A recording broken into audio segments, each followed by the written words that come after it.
कोलकाता के RGL hospital में junior doctor के साथ में रेप और हत्या का मामला तूल पकड़ते जा रहा है। वहीं पे कोलकाता हाई कोर्ट ने साफ तौर पे आदेश दिया है कि पूरे मामले की जांच सीबीआई करेगी और सीबीआई इस मामले की जांच शुरू कर दी है। लेकिन यहाँ पे जूनियर डॉक्टर और नर्सों का विरोध प्रदर्शन अभी भी जारी है। इनका साफ तौर पे कहना है कि जब तक इनकी सुरक्षा नहीं की जाती है और प्रॉपर जस्टिस न्याय नहीं मिलता है और इसके पीछे और भी कोई हत्या की साजिश है या इसके पीछे कौन है, उन तथ्यों को सामने नहीं लाया जाता है, तब तक इनका विरोध प्रदर्शन चलता जाएगा। वहीं दूसरी तरफ जहां पे जो डॉक्टर जूनियर डॉक्टर थी जिनके साथ में रेप और हत्या किया गया था, सेमिनार हॉल को भी तोड़ा जा रहा है, वहां का भी रंग रोगन किया जा रहा है, उसको लेकर विरोध कर रहे हैं। इनका साफ तौर पे कहना है कि जब पूरे मामले की सीबीआई जांच कर रही है तो आखिर उस जगह पे क्यों तोड़ा जा रहा है, वहां पे सबूत है, वहां पे जो भी एविडेंस है क्या उसको नष्ट किया जा रहा है, उसका भी विरोध कर रहे हैं। अब एक तरह से इन जूनियर डॉक्टरों में उम्मीद जमी है कि जब सीबीआई पूरे मामले की जांच कर रही है वाकई सभी तथ्य सामने आएंगे। वहीं पे कह सकते हैं कि जो संजय राय सिविल वॉलंटियर है, पुलिस के द्वारा पहले उसे गिरफ्तार किया गया था, सीबीआई उसको भी हिरासत में लेकर उससे भी पूछताछ कर रही है। कैमरामैन पंकज के साथ मनोज पांडे, न्यूज़ 24 कोलकाता। महाराष्ट्र में विधानसभा चुनाव की घोषणा से पहले महाविकास आघाड़ी में मुख्यमंत्री पद का चेहरा कौन होगा उसको लेकर विवाद बढ़ गया है। खासतौर पर कांग्रेस और उद्धव ठाकरे की शिवसेना आमने सामने है। संजय राउत ने कहा था कि उद्धव ठाकरे को महाविकास आघाड़ी का मुख्यमंत्री पद का चेहरा घोषित करना चाहिए। इसके जवाब में महाराष्ट्र कांग्रेस अध्यक्ष नाना पटोले ने कहा है कि अगर कोई बात उद्धव ठाकरे और शरद पवार कहते हैं तो वो उसका जवाब देंगे और इस चुनाव में महाविकास आघाड़ी ही चेहरा होगी। इस पर संजय राउत ने फिर पलटवार किया है। संजय राउत ने कहा है कि कांग्रेस मुख्यमंत्री पद का चेहरा घोषित करे। इस बीच पूर्व मुख्यमंत्री और कांग्रेस के वरिष्ठ नेता पृथ्वीराज चौहान ने कहा है कि गठबंधन धर्म यही होता है कि जिस पार्टी की ज्यादा सीटें होती हैं उसका मुख्यमंत्री होता है।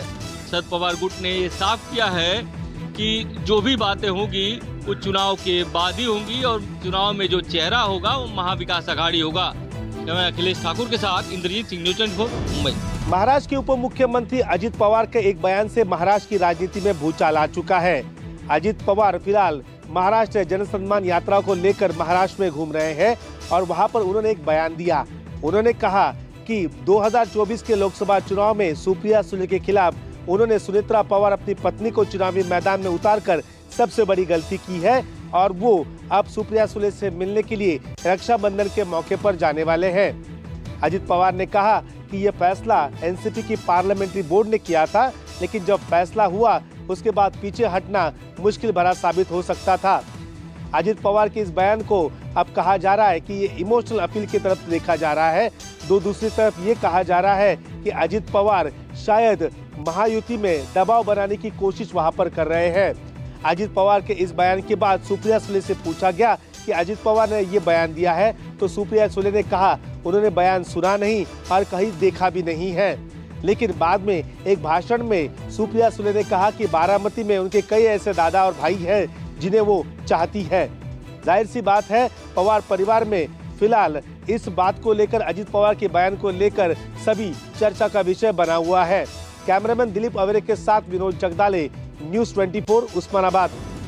विभाजन विभीषिका दिवस पर बीजेपी ने पूरे प्रदेश में बड़े आयोजन किए। इस मौके पर सीएम योगी आदित्यनाथ ने कहा कांग्रेस विभाजन की जिम्मेदार है। जब इन लोगों के हाथ में सत्ता आई तो इन लोगों ने देश की कीमत पर राजनीति की। विभाजन विभीषिका दिवस पर आज सीएम योगी आदित्यनाथ ने हजरतगंज सरदार वल्लभ भाई पटेल प्रतिमा से लोक भवन तक मौन पद यात्रा निकाली। सीएम के साथ दोनों डिप्टी सीएम और कई मंत्रियों के साथ वरिष्ठ नेता मौजूद रहे। इस मौके पर सीएम योगी आदित्यनाथ ने कहा विभाजन की त्रासदी कांग्रेस की गलतियों का नतीजा है। त्रासदी के समय तत्कालीन प्रधानमंत्री पंडित जवाहरलाल नेहरू तिरंगा फहराकर देश की आजादी का जश्न मना रहे थे।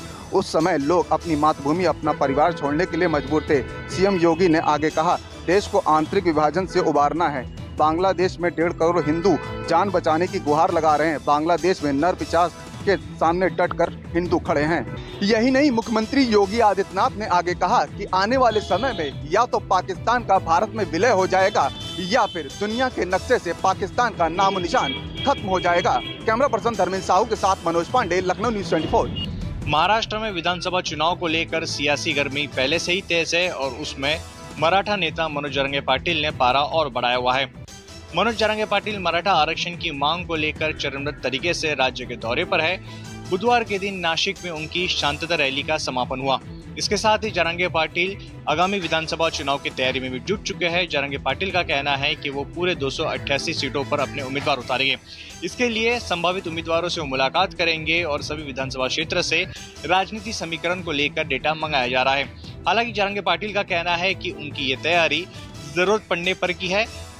जरांगे पाटिल ने 29 अगस्त तक राज्य सरकार को समय सीमा दी है। जरांगे पाटिल का कहना है कि 29 अगस्त तक अगर मराठा आरक्षण महाराष्ट्र में सरकार द्वारा लागू नहीं किया गया तो वो चुनावी मैदान में उतरेंगे और सरकार को इसका मुंह तोड़ जवाब देंगे।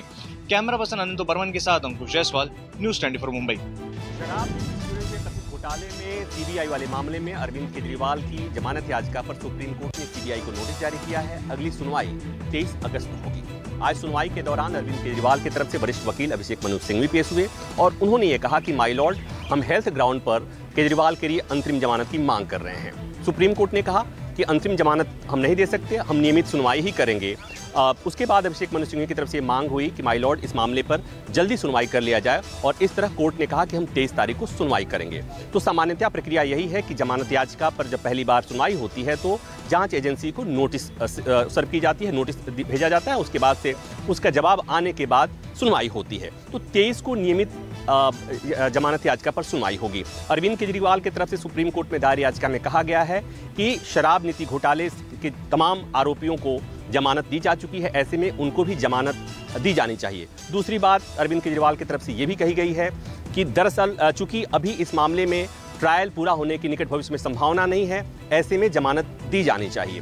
आपको पता है कि इस मामले में संजय सिंह को जमानत मिल चुकी है। इस मामले में हाल ही में मनीष सिसोदिया को जमानत मिली थी और तब कोर्ट ने जमानत देते हुए कहा था कि ट्रायल में विलंब हो रहा है और ट्रायल जल्दी पूरा हो जाए इसकी संभावना नहीं है और स्पीडी ट्रायल आरोपी का अधिकार है, ऐसे में जमानत दी जानी चाहिए। ऐसे में अगर सीबीआई के मामले में जमानत मिलती है तो अरविंद केजरीवाल तिहाड़ से बाहर आ सकेंगे। कैमरामैन कालीकांत के साथ प्रभाकर मिश्रा, न्यूज़ 24। महाराष्ट्र में मुख्यमंत्री लाडली बहन योजना सियासत के केंद्र में है। सत्ता पक्ष और विपक्ष दोनों इस योजना को लेकर आरोप प्रत्यारोप कर रहे हैं।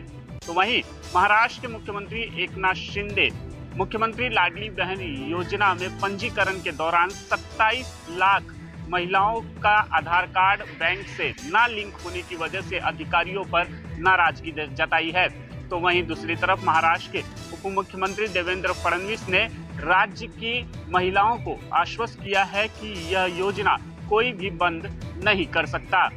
फडणवीस ने कहा कि हमारे कुछ यार दोस्त मित्र यह कह रहे हैं कि पैसे जो है खाते से निकाल लिए जाएंगे। मैं उनसे कहना चाहता हूं कि इस देश में भाई दूज कभी वापस नहीं ली जाती। दरअसल देवेंद्र फडणवीस का यह बयान जलगांव में ऐसे समय पर आया जब भारतीय जनता पार्टी के समर्थित निर्दलीय विधायक रवि राणा ने कहा कि अगर वोट स्वरूप ही उन्हें आशीर्वाद नहीं मिला तो वो 1500 रुपए खाते से निकलवा लेंगे। कैमरामैन अनंत बर्मन के साथ राहुल पांडे, न्यूज़ 24 मुंबई।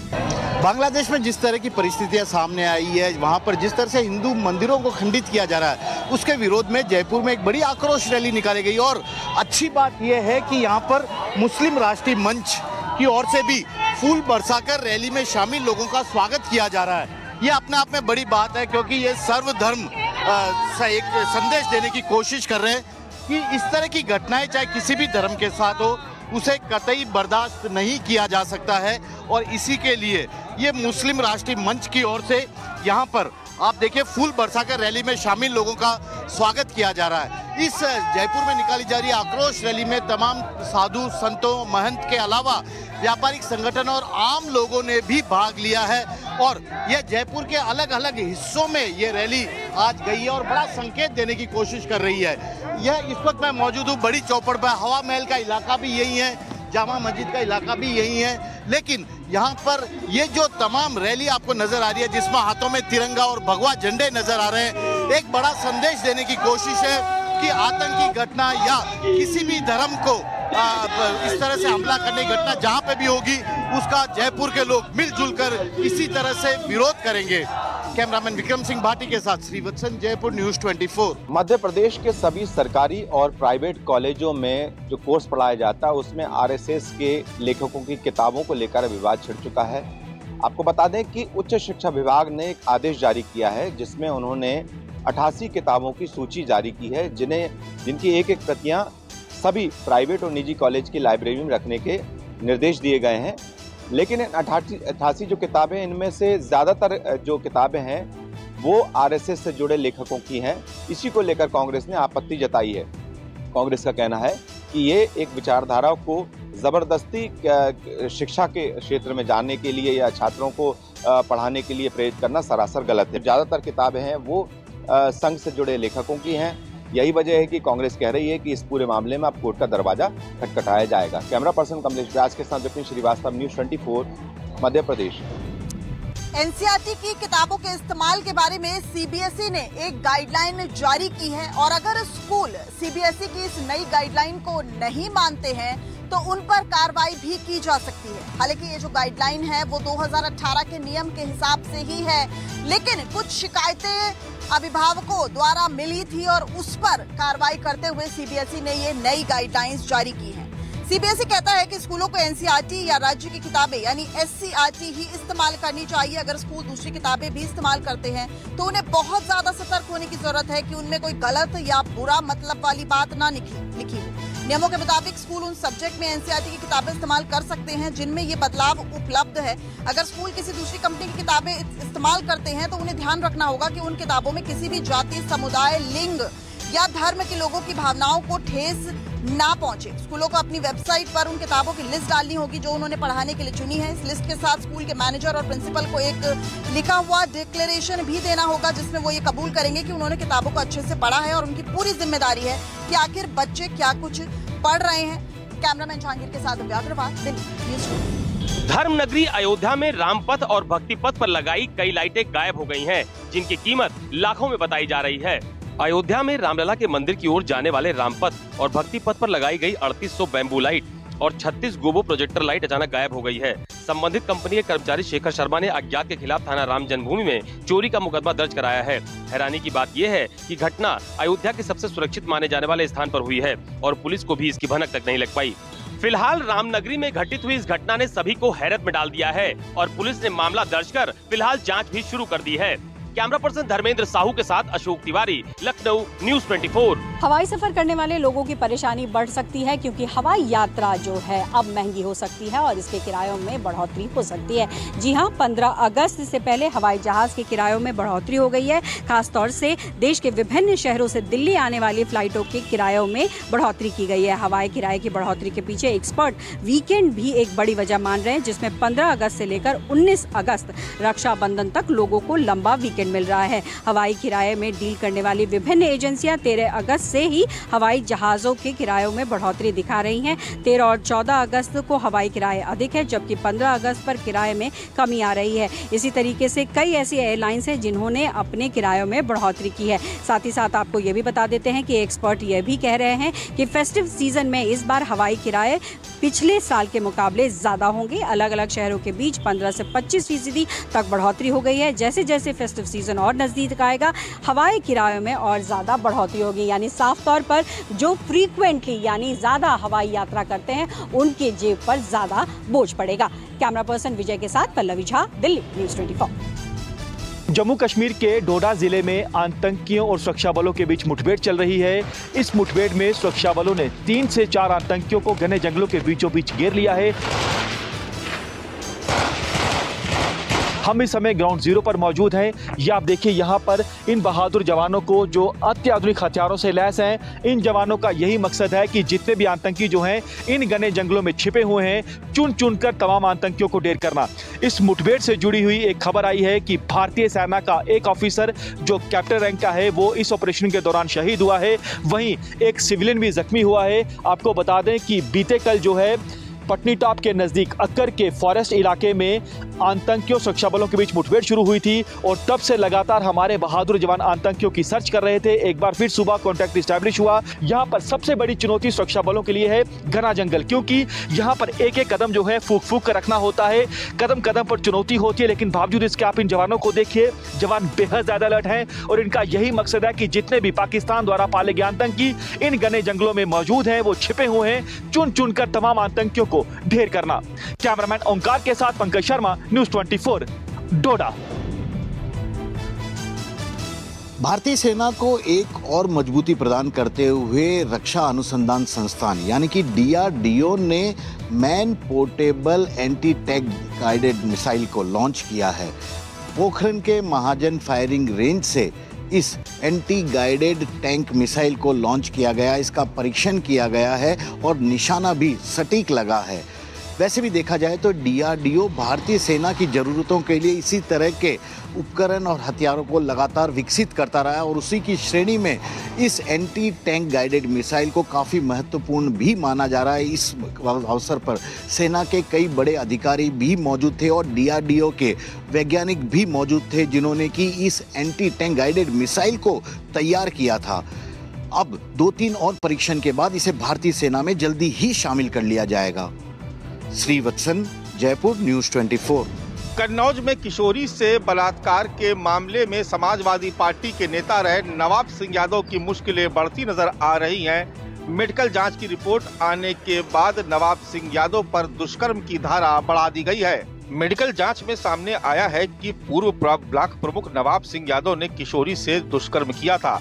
इसकी पुष्टि अब कन्नौज पुलिस ने भी कर दी है। किशोरी ने भी अपने बयान में रेप की बात कही है। इधर समाजवादी पार्टी ने नवाब सिंह यादव से पल्ला झाड़ लिया है, लेकिन लोकसभा चुनाव के दौरान जनसभा में वो पार्टी के राष्ट्रीय अध्यक्ष अखिलेश यादव और कांग्रेस के तमाम दूसरे नेताओं के साथ मंच पर मौजूद था। इसके बाद अब भारतीय जनता पार्टी भी सपा पर हमलावर हो गई है। इधर उत्तर प्रदेश के डिप्टी CM केशव प्रसाद मौर्य ने समाजवादी पार्टी पर हमला करते हुए कहा कि नवाब सिंह यादव और अखिलेश यादव के रिश्ते जगजाहिर हैं और ये बात अब किसी से भी छिपी नहीं है। कैमरा पर्सन धर्मेंद्र कुमार साहू के साथ मानस श्रीवास्तव, लखनऊ, न्यूज़ 24।